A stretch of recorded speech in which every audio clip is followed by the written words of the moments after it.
Ancient stone circles are not just monuments but masterpieces of celestial engineering. This video will show you how to decode the astronomical calendar hidden within megalithic structures, transforming your understanding of these ancient sites forever. We will travel from the familiar stones of Stonehenge to the forgotten chambers of Newgrange, revealing how our ancestors tracked the sun, moon, and stars with stunning precision. You will learn the secret language of these stones and how they predicted the changing seasons, guiding entire civilizations. How did people without modern tools build such perfect cosmic clocks? And what profound truth were they trying to preserve in stone? The shift from wandering hunter-gatherers to settled farmers was one of humanity's most profound transformations. It was a change that demanded a new relationship with the sky itself. For the first time, a community's survival was tied directly to the land, and knowing precisely when to plant seeds or when to harvest became a matter of life and death. This created a fundamental, urgent need to track time accurately, not in days but in seasons. The entire rhythm of life now depended on predicting the sun's journey, the moon's phases, and the subtle cues written in the stars. This was not merely a practical concern, it was deeply spiritual. The timing of sacred ceremonies, the stories passed down through generations, and the very identity of a culture were woven into this celestial understanding. To meet this need, our ancestors performed an incredible feat of engineering. They began to translate their observations of the cosmos from memory and myth into something permanent and undeniable: stone. They looked at the vast, unpredictable sky and decided to build their own predictable horizon, one aligned with the sun at its most pivotal moments. This act marked a monumental leap in human thought, transforming abstract knowledge into a physical machine that could count the days and herald the changing seasons for centuries to come. These massive stones are the vocabulary of an ancient language written across the landscape. To understand their celestial message, we must first learn what these words mean. A megalith is simply a large stone used to build a structure, but the true magic lies in how they were assembled. A single, upright stone is a menhir, a silent sentinel often placed to mark a significant point. When several of these stones form a circle, it becomes a cromlech, a giant stone clock face waiting for its hands of light. A dolmen is a table-like structure, typically 2 or 3 upright stones supporting a massive capstone, creating a chamber that often served as a final resting place for honored individuals. And then there are the passage tombs, intricate mounds of earth and stone with long, narrow corridors leading to a central chamber, perfectly aligned with the heavens. The materials themselves tell a story of incredible determination. Builders used whatever was available, from the local sarsen stones that formed the famous trilithons of Stonehenge to the distinctive blue stones that were transported over a vast distance, a journey that would have required immense communal effort and organization.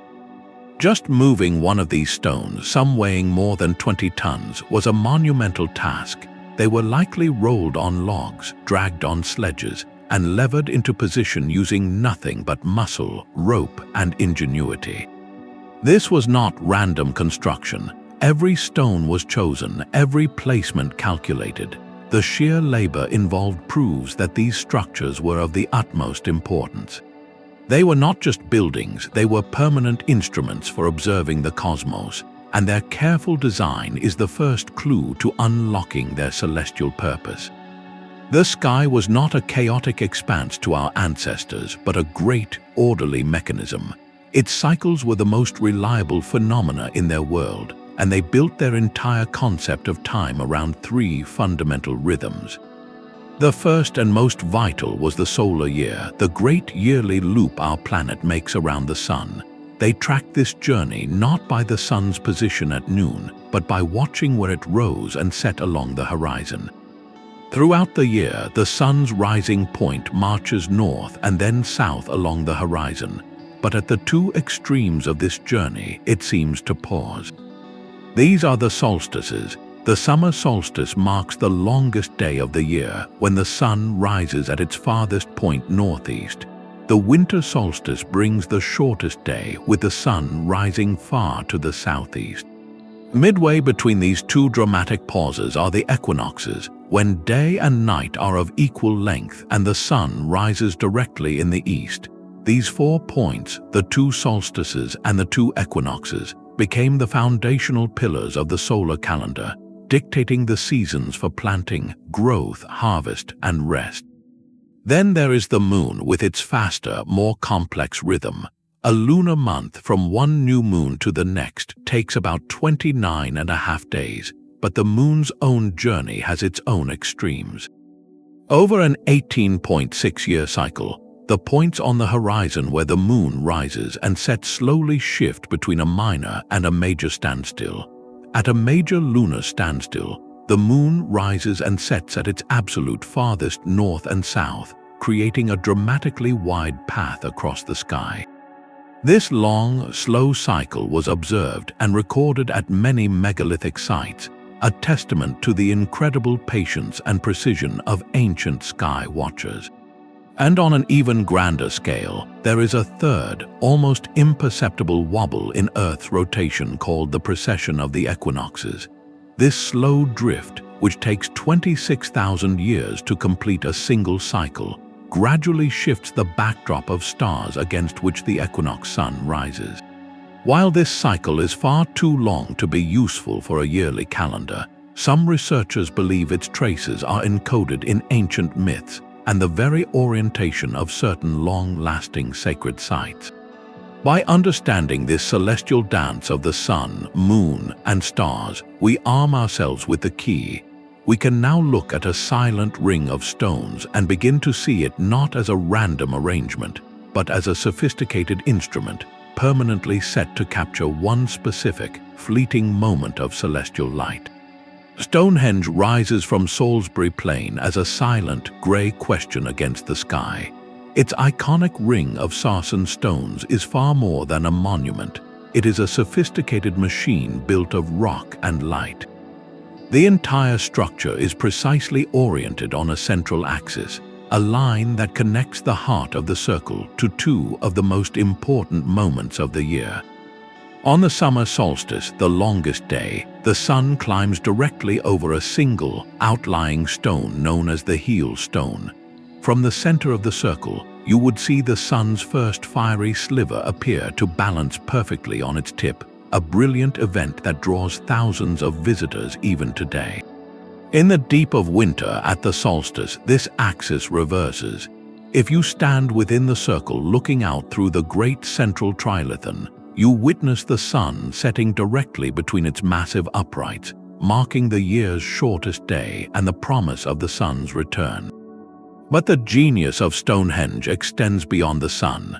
Look at the 4 so-called station stones that form a rectangle around the main circle.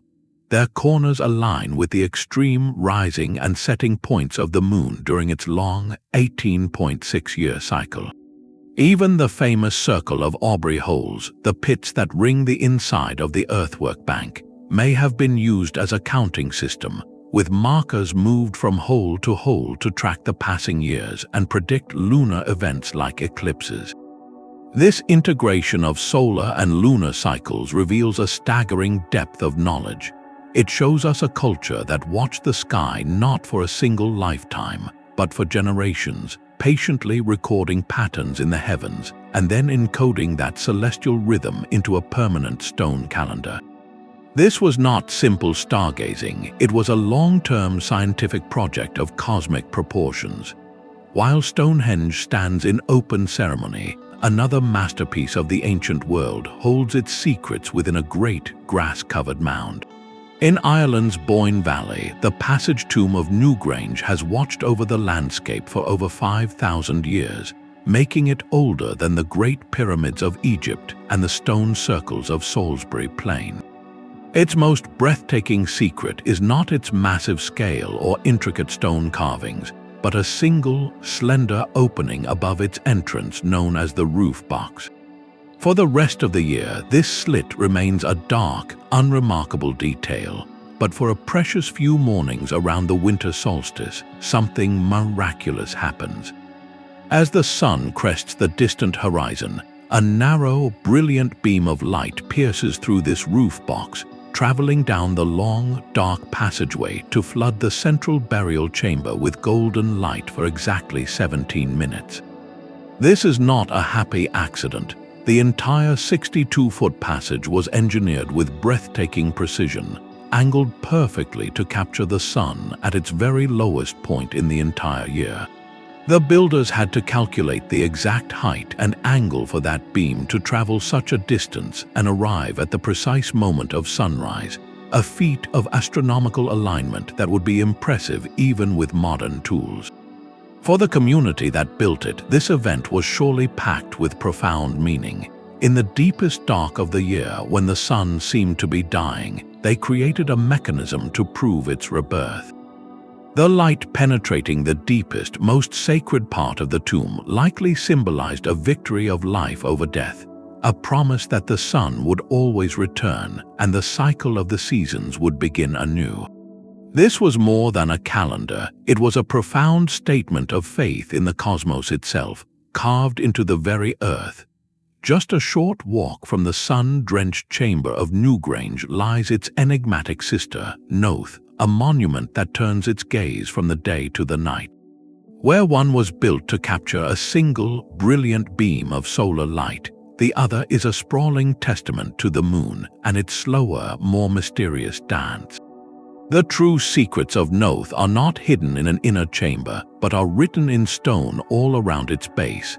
Encircling the great central mound is a collection of massive curbstones, many of them covered in intricate swirls, spirals, and geometric patterns, a vast gallery of megalithic art. But these were more than just decorations. Specific stones in this ring act as precise markers. One is aligned to the point on the horizon where the moon rises at its most extreme northerly position in its long cycle. Another, directly opposite, marks the moon's farthest southern setting point.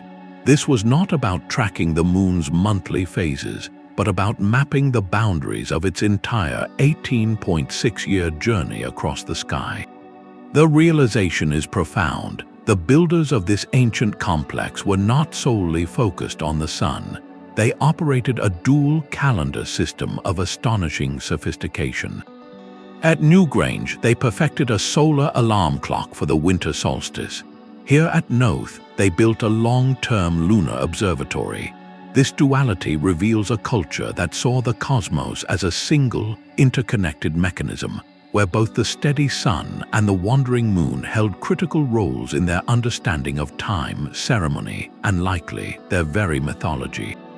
The sheer consistency of this astronomical knowledge, applied across multiple structures, points to a deeply embedded scientific tradition, one we are only just beginning to fully appreciate.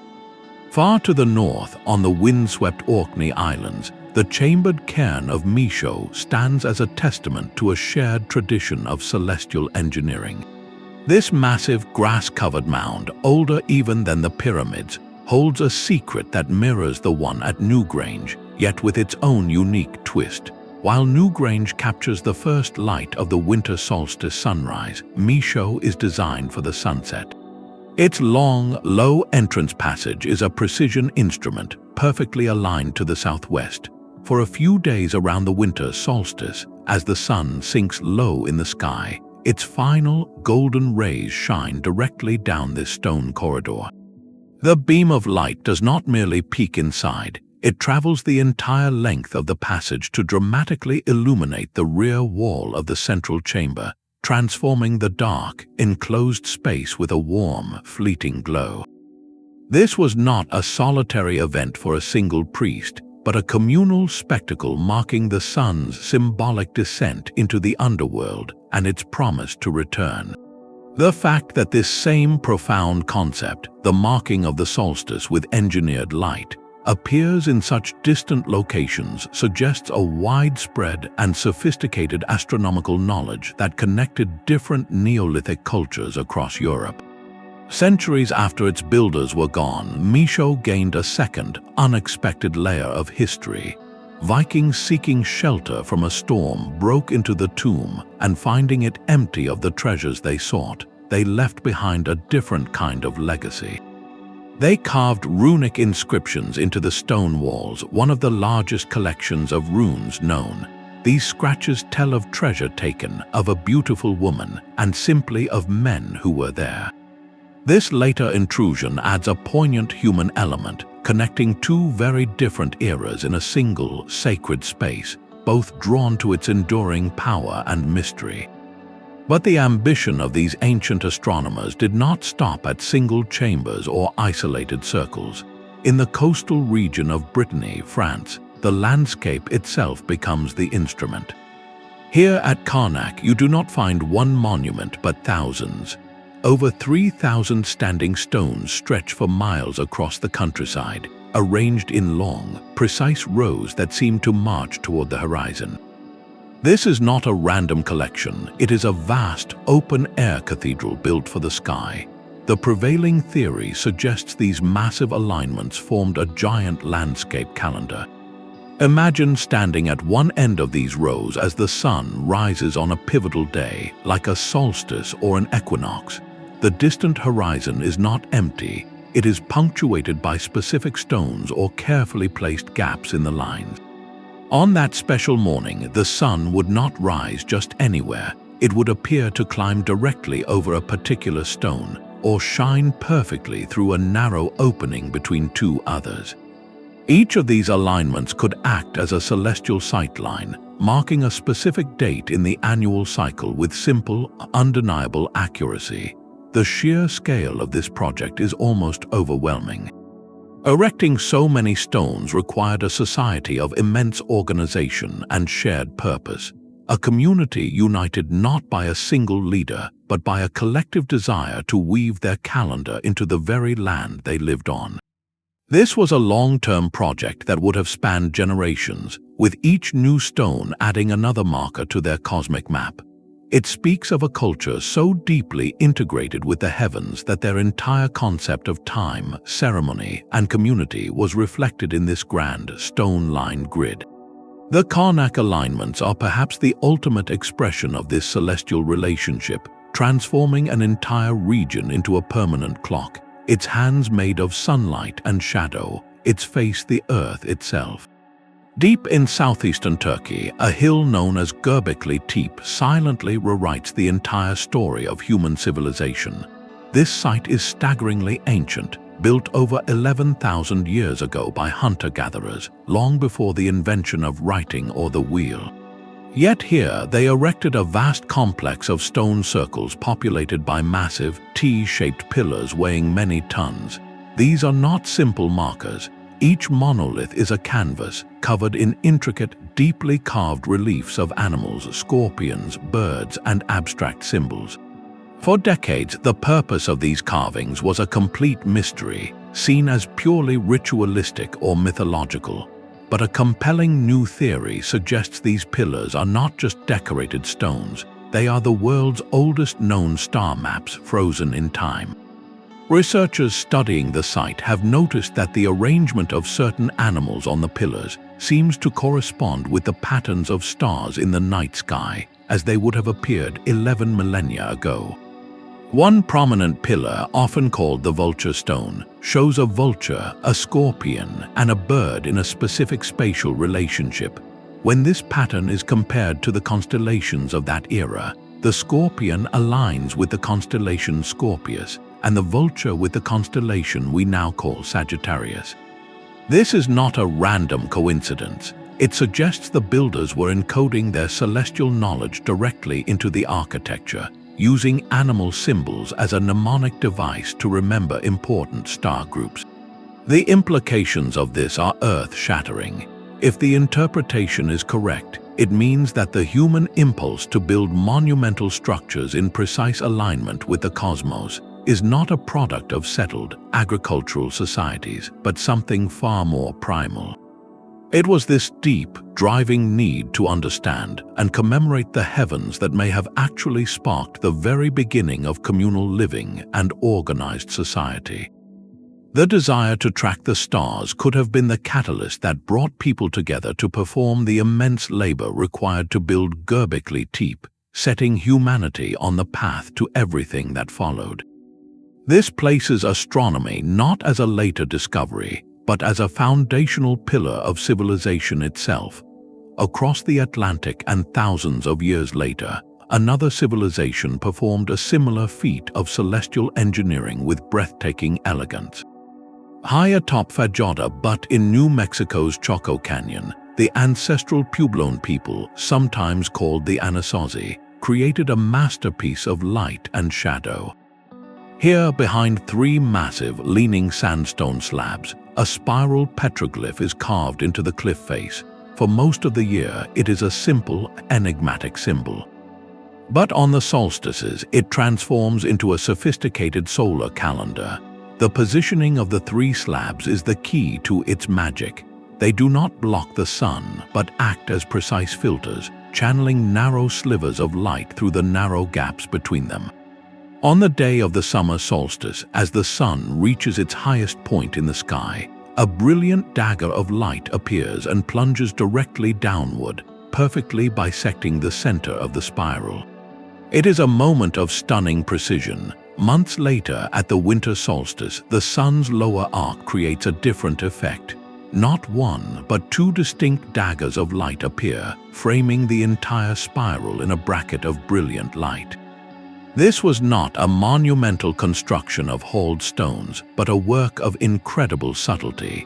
It leveraged the natural environment, using the existing rock formations as a fixed aperture to project a moving beam onto a carefully placed canvas.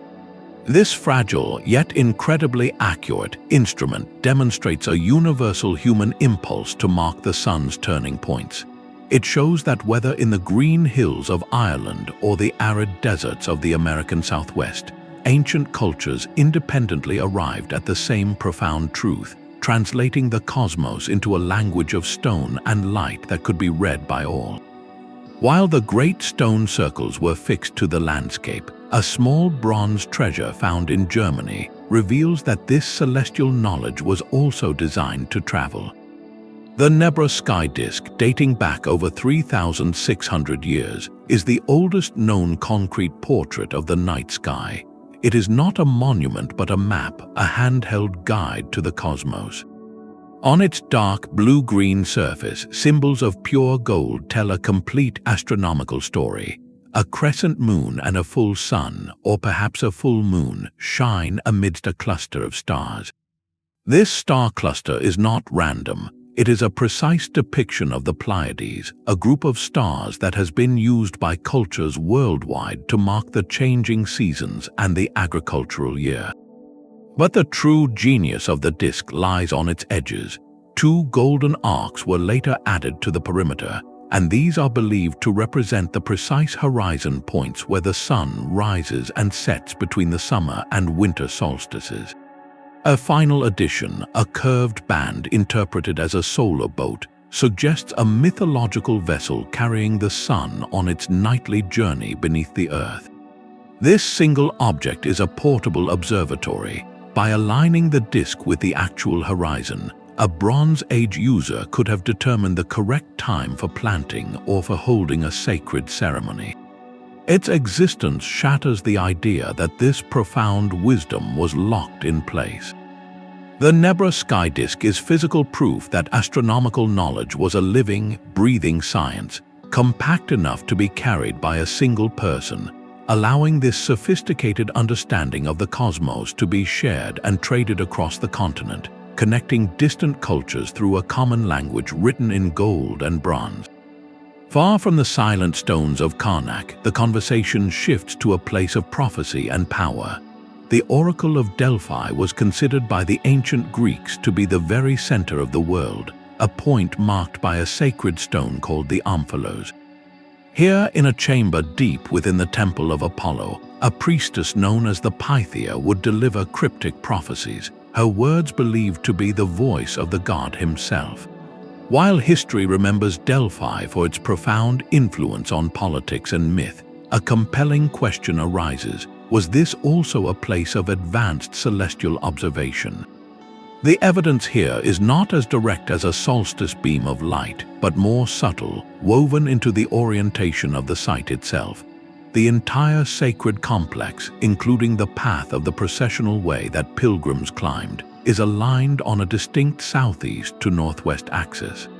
Some researchers propose this alignment does not point toward a random point on the horizon, but toward the heliacal rising of the bright star Vega in the constellation Lyra. In the ancient world, the first appearance of a key star after a period of invisibility was a momentous event, often marking the start of a new season or a sacred period. If the path to the oracle was literally oriented toward such a stellar event, it would have physically connected the act of pilgrimage with the cosmic order, grounding divine revelation in the predictable movements of the heavens. This idea invites us to expand our definition of an astronomical site. It suggests that for cultures like the Greeks, the celestial and the spiritual were not separate realms, but deeply intertwined. The perceived center of the world would, by its very nature, need to be aligned with the fundamental rhythms of the cosmos. The prophecies that shaped the fate of kings and cities may have been delivered in a sanctuary that was itself carefully positioned within a much larger celestial temple. This same fusion of cosmic observation and earthly power echoes from the jungles of the Yucatan Peninsula. At the heart of the great Mayan city of Chichen Itza stands a structure that defies the angular, stepped pyramids surrounding it, a domed circular tower known as El Caracol, or the Snail. Its unique spiral staircase, for which it is named, winds upward into a ruin that we now understand was one of the most advanced observatories in the ancient world. From its elevated platform, Mayan astronomers peered through a series of narrow, strategically placed windows, not for a sweeping view of the landscape, but to capture precise, slivered views of the horizon. The alignments are breathtakingly specific. One key slit is targeted on the northern extreme setting point of Venus, the brilliant planet that held immense significance in Mayan cosmology, governing war and rain. Another window frames the setting sun precisely on the spring and autumn equinoxes, those moments of perfect balance in the solar year. This was not passive stargazing, it was active, targeted data collection. The observations made from this tower fueled the engine of Mayan civilization, their famously complex and accurate calendars. By tracking the cycles of Venus with such precision, they could predict its appearances as both the morning and evening star, events that were directly tied to the timing of military campaigns and royal ceremonies. The solar alignments provided the unchanging framework for their agricultural year, dictating when to clear the fields, when to plant the life-giving maize, and when to harvest. In El Caracol, we see the ultimate practical application of celestial knowledge, where the cold, hard data of planetary motion directly shaped the fate of kings, the success of harvests, and the rhythm of an entire empire, proving that their astronomy was the vital pulse of daily life. While the Mayans charted the stars from their tower, another Mesoamerican culture engineered a window into the sun itself, hidden deep within the earth. At the ceremonial center of Xochicalco in Mexico, we find an astronomical instrument of breathtaking elegance and precision, a zenith tube. This is not a towering structure, but a carefully carved shaft descending from the roof of an underground chamber straight down to the floor below. For most of the year, this tube is just a circle of daylight far above, casting a pale, general glow into the dark room. But on 2 specific days of the year, something truly magical occurs. The sun reaches its absolute zenith, the point directly overhead where objects cast no shadow. On these days, and only for a brief window of time around them, the sun aligns so perfectly with the vertical tube that its light does not simply filter down. It plunges in a single, concentrated, brilliant beam, striking the chamber floor with dramatic intensity. This is not a sliver of light or a creeping dawn ray, but a powerful pillar of pure sunlight, a celestial spotlight activated for only a few precious minutes. The engineering required for this is staggering. The builders had to calculate the exact angle of the sun at their specific latitude, then carve a perfectly vertical shaft to intercept it. There was no room for error. A miscalculation of even a single degree would mean the beam would never touch the floor. This was a clock of absolute accuracy, marking a date with zero ambiguity. For the people of Xochicalco, this event was far more than a scientific curiosity. The sun passing directly overhead at the peak of its power signaled a pivotal moment in the agricultural cycle, likely the arrival of the rains and the definitive time for planting the vital maize crop. It was the sun giving a direct, unmistakable command to begin the most crucial work of the year. This underground chamber transformed an abstract celestial event into a tangible, communal experience, a moment where the sky literally reached down to touch the earth and guide human activity. Scattered across the vast Great Plains of North America, another form of stone circle whispers its celestial secrets. These are the medicine wheels constructed by indigenous peoples over countless generations. Unlike the towering monoliths of Europe, these structures are often more subtle. Built from local stones arranged on the open ground, their patterns best understood from above. A typical medicine wheel features a central cairn, a pile of stones that anchors the entire site. Surrounding this center is an outer ring of stones, and connecting the two are lines of stones that radiate outward like spokes on a wheel. This simple, elegant design is far more than a symbolic pattern. It is a precise map of the heavens. Many of those radiating spokes are not placed at random.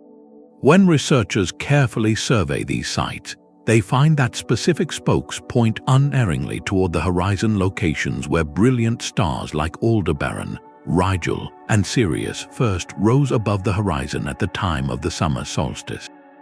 For a hunting and gathering society living in rhythm with the land, these stellar events were not just beautiful sights, they were critical notifications. The heliacal rising of a particular star, its first appearance in the dawn sky after a period of invisibility, served as an unmistakable signal. It might mark the beginning of the bison's migration, the time when certain plants would be ready for gathering, or the arrival of a season for sacred ceremonies. The medicine wheel was a perfect fusion of the spiritual and the practical, a calendar etched into the earth itself. It connected the people to the cycles of the animals they relied upon and the stars they revered, turning the entire landscape into a familiar, predictable guide for living. This profound knowledge, encoded in stone, ensured that the community moved in harmony with the cosmos, their survival and their spirituality forever intertwined under the same vast starry sky. On the sun-scorched island of Malta, stone older than time holds a secret written in light. The Mnajdra temple complex is a collection of megalithic structures, among the oldest free-standing buildings ever created by human hands. These are not simple stone huts, but intricate complexes of curving walls, altars, and ceremonial spaces, crafted over 5,000 years ago by a people whose name is lost to history. Their most enduring legacy, however, is not just the architecture itself, but the celestial intelligence built into its very foundations. The lower temple at Mnajdra is a masterclass in this ancient science. Its main entrance is not a random opening, but a carefully engineered portal. On the mornings of the spring and autumn equinoxes, when day and night stand in perfect balance all across the world, the first rays of the rising sun pass directly through this doorway. A beam of light travels into the heart of the sacred space, marking a moment of global equilibrium with local, undeniable precision. This alignment is no accident. The entire structure was designed to capture this specific event, but the builder's knowledge went even further. During the solstices, the sun's behavior changes. At the summer solstice, the sun rises at its farthest point north, and its light does not enter the main door. Instead, it strikes the outer edge of a massive stone slab to the left of the entrance, casting a distinct, sharp-edged shadow that highlights a particular carved marker. 6 months later, at the winter solstice, the low-rising sun from the far south illuminates the opposite side, its light reaching into a deep interior niche that remains dark for the rest of the year. Each alignment acts as a unique celestial key, fitting into a specific stone lock to announce a new season. The sophistication of this design is staggering. To achieve this, the builders needed a profound understanding of the solar cycle, combined with the architectural skill to translate that knowledge into a permanent, immovable stone calendar. They had to plan for the sun's shifting path not just for 1 year, but for millennia. This reveals a society of astronomers and engineers, isolated on a small island in the middle of the sea, yet perfectly in tune with the grand motions of the cosmos. This entire system of celestial timekeeping rests on a beautifully simple principle, one that required no complex instruments, only a keen eye and the land itself. Ancient sky watchers were not staring up at the featureless dome of the sky. They were reading the cosmic clock written along the horizon. Their method, which we now call horizon astronomy, transformed the entire world into a giant observatory. The distant silhouette of hills, trees, or even a single, carefully placed stone became a fixed reference point, a foresight. An observer would stand at another fixed point, a backsite, which could be a rock, a post, or the center of a stone circle. By lining up these 2 points, they created a precise sightline to the spot where a star would first flicker into view at dawn, or where the sun would make its final fiery exit at dusk. This was not abstract science. It was a practical, repeatable way to track the slow, steady march of the seasons. The subtle northward creep of the sunrise point from winter to summer was no longer an vague feeling, but a measurable fact, marked day by day against the unchanging profile of the land. This is the profound reason why the specific location of a megalithic site was absolutely critical. A circle built just a few miles away would have had a completely different horizon profile, rendering its alignments useless. The builders were not just placing stones, they were integrating them into a pre-existing celestial landscape, choosing a vantage point where the natural horizon provided the perfect markers for the sun and moon's most pivotal moments. The monument itself was only half of the instrument. The other half was the distant skyline it was designed to read. This elegant partnership between human engineering and natural topography is what made these ancient calendars so enduringly accurate, a permanent collaboration between the earth below and the heavens above. This cosmic clock, however, has a subtle, almost imperceptible drift. The grand predictability of the heavens is shadowed by a slow, relentless wobble in our planet's rotation. Imagine a spinning top as it begins to lose momentum, its axis tracing a slow, lazy circle in the air. Earth does the very same thing, completing one full wobble every 26,000 years. This is the precession of the equinoxes, a cycle so vast it dwarfs human history. Its effect is a gradual migration of the entire star field. The North Star, Polaris, which currently marks our north celestial pole, has not always held that position. Thousands of years ago, the star Thuban in the constellation Draco was the pole star, and in thousands of years to come, the brilliant Vega will take its turn.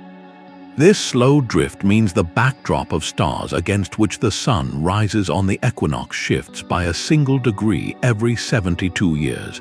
An alignment that was pinpoint accurate for a star like Sirius 5,000 years ago would be noticeably off today, the star rising in a slightly different position on the horizon. This presents a fascinating challenge, but also a powerful key for unlocking the past. For archaeologists, precession is a gift. When they discover a temple or a stone circle that seems to be aligned with a particular star, they can run the cosmic clock backward. By calculating when that star would have risen or set in perfect alignment with the monument's central axis, they can pinpoint the era of its construction with remarkable precision. The silent stones, through their frozen gaze at the stars, can whisper the very century they were raised, their celestial purpose betrayed by the slow, patient dance of the sky itself. This slow drift of the stars is why we need a science as careful and methodical as the original builders themselves. To decipher these stone puzzles, we turn to archaeoastronomy, a field that stands at the crossroads of many disciplines. It weaves together the hard evidence of archaeology, the precise calculations of astronomy, the cultural insights of anthropology, and the rich tapestry of history. Its goal is not to impose modern ideas onto the past, but to listen to what the stones and the stars are trying to tell us in their own ancient language. Researchers in this field use a powerful toolkit to separate celestial fact from modern fantasy. They begin with painstaking surveys, mapping every stone and its relationship to the horizon with laser precision. Then comes statistical analysis, where they test these alignments against thousands of random possibilities. If a temple doorway aligns with the winter solstice sunrise, is that a 1 in 1,000 chance, or could it easily happen by accident? This mathematical rigor is crucial for distinguishing a genuine, intentional observatory from a structure that merely looks aligned to our hopeful eyes. Another vital method is ethnographic study, looking at the astronomical practices of modern indigenous cultures whose knowledge systems have survived. The ways contemporary communities use stars for navigation or mark seasons with celestial events offer living clues, providing a vital bridge to understanding how ancient peoples might have viewed the very same sky. This interdisciplinary approach also demands a critical re-evaluation of early, often overly enthusiastic interpretations. In the early days of exploring sites like Stonehenge, it was tempting to see astronomical alignments everywhere, connecting every stone to a star. Modern archaeoastronomy applies a more disciplined lens, acknowledging that while our ancestors were brilliant astronomers, not every stone was part of their cosmic clock. Some were structural, some were symbolic, and some served a purpose we have yet to fully comprehend. This is a science of patience and humility, one that requires us to quiet our own assumptions and let the accumulated evidence of the earth and the sky speak for itself, revealing a truth far more fascinating than any fiction. Yet for all the elegance of these alignments, a crucial question remains. Were these stones truly built as celestial clocks, or are we simply seeing patterns we want to see? A healthy dose of skepticism is not just academic, it is essential for unraveling the truth. After all, with thousands of stones erected across the landscape, is it not statistically possible that some would, purely by random chance, line up with a solstice sunrise or a significant star? This argument carries real weight. If you scatter enough markers across a wide area, a few are bound to point towards something notable on the horizon. This possibility forces us to look beyond a single alignment and search for multiple, consistent patterns within a single site. The true test is not one alignment, but a system of them. At a place like Stonehenge, we do not find just one solar axis, but also lunar alignments in the station stones and potential eclipse predictors in the Aubrey holes. This complex, interlocking system of celestial references is far less likely to be a happy accident. It points toward deliberate, multi-generational intent.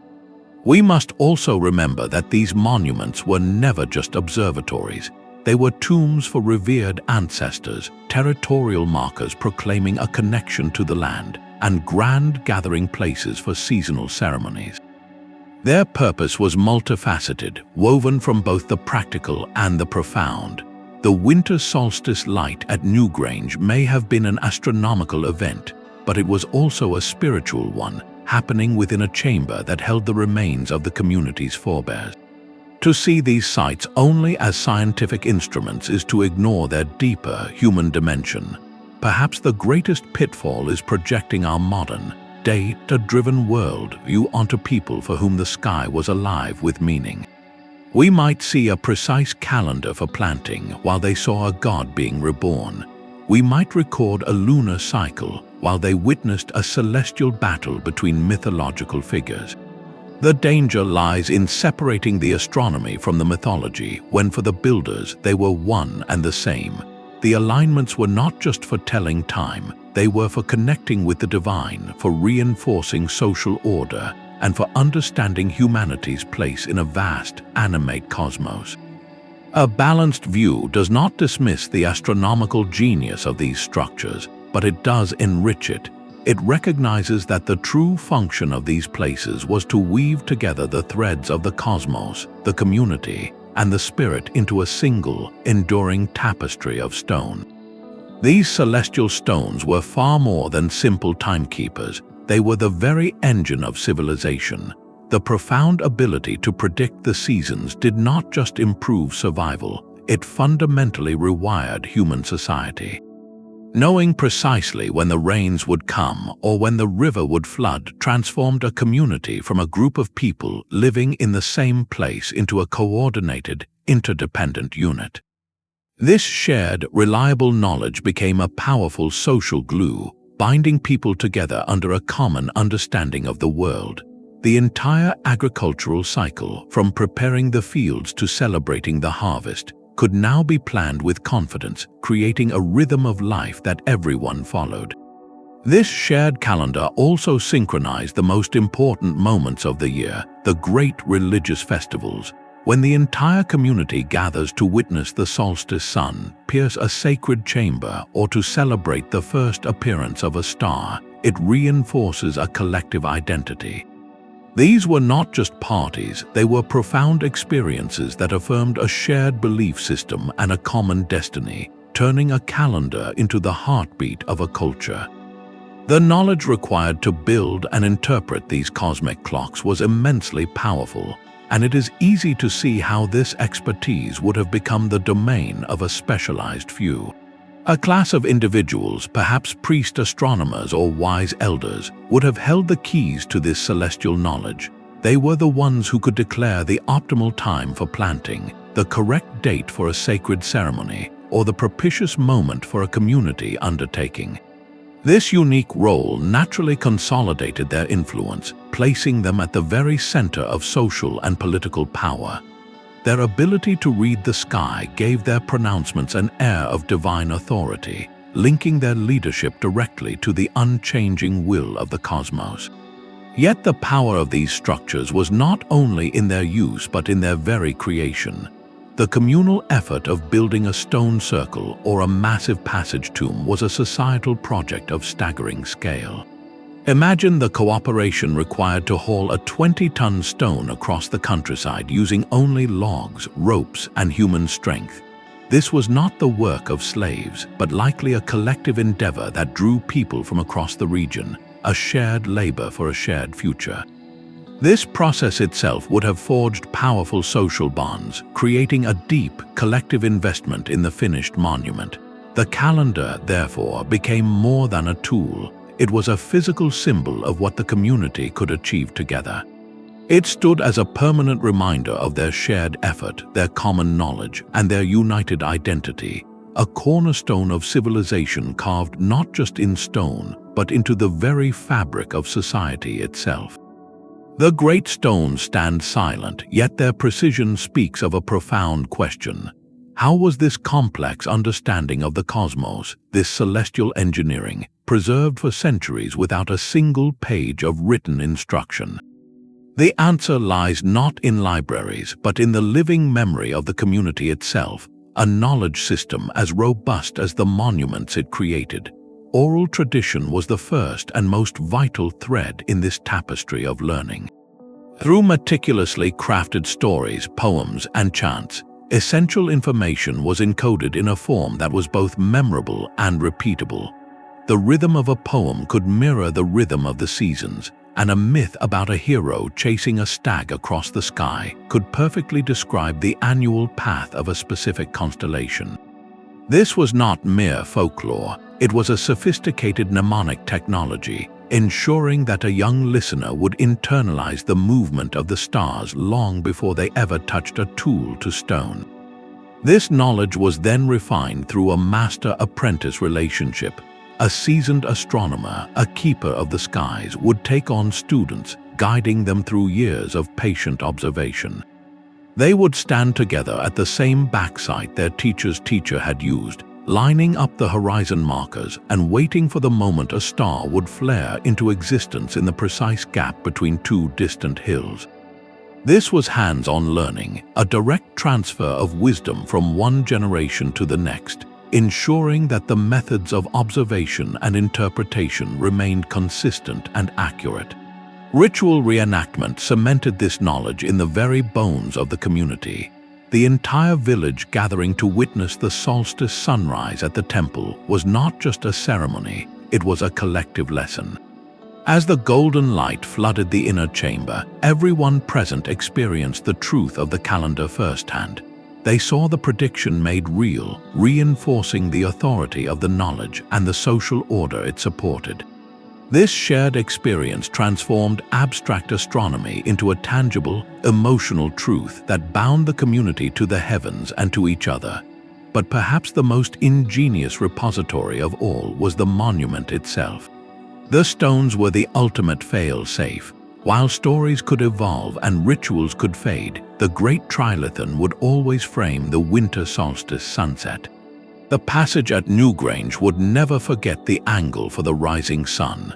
The architecture was a permanent, unchangeable record, a book written in alignments and angles that could be read by anyone who understood its language, even if the original meaning of the ceremonies was lost. This was a civilization building a bridge to its own future, ensuring that the critical rhythm of the seasons would endure, speaking a silent, steadfast truth across countless generations. These stone alignments were far more than a farmer's almanac carved in rock. To the people who built them, every flash of solstice light and every rising star was a moment of profound spiritual conversation. The sun was not a distant ball of gas, it was a life-giving god whose strength waned and returned in an eternal struggle with the darkness. The moon was a cyclical deity governing time, fertility, and the unseen world. The stars were the campfires of ancestors or the physical forms of great spirits and animals. When we view these structures through this lens, their alignments transform from simple calendar marks into powerful acts of communion. The beam of light that penetrates the deepest chamber of Newgrange on the winter solstice was likely seen as a divine seed, a celestial life force entering the womb of the earth to ensure its rebirth in the spring. This was not just marking the shortest day, it was participating in the cosmic drama of life, death, and regeneration. The stones themselves became permanent conduits for this sacred energy. A dolmen's massive capstone might have been seen as a threshold, its chamber a place where the veil between the world of the living and the realm of the spirits was at its thinnest. A stone circle could act as a spiritual battery, its ring of uprights containing and amplifying the power channeled from the heavens above. The very act of building with such immense, enduring materials was a statement of faith. It connected the transient human community to the perceived permanence of the cosmos, creating a fixed point of contact with the divine. This changes our understanding of the priest astronomers who interpreted these events. They were not merely scientists, they were intermediaries. Their ability to predict the sun's rebirth or the moon's extreme standstill demonstrated their unique role as translators of the god's will. When they announced the correct time for a ceremony based on a celestial event, they were not just reading a clock, they were revealing a moment of divine favor, a window of opportunity for the entire community to align itself with the fundamental order of the universe. The monument was the stable, earthly anchor, and the celestial event was the fleeting moment of divine touch.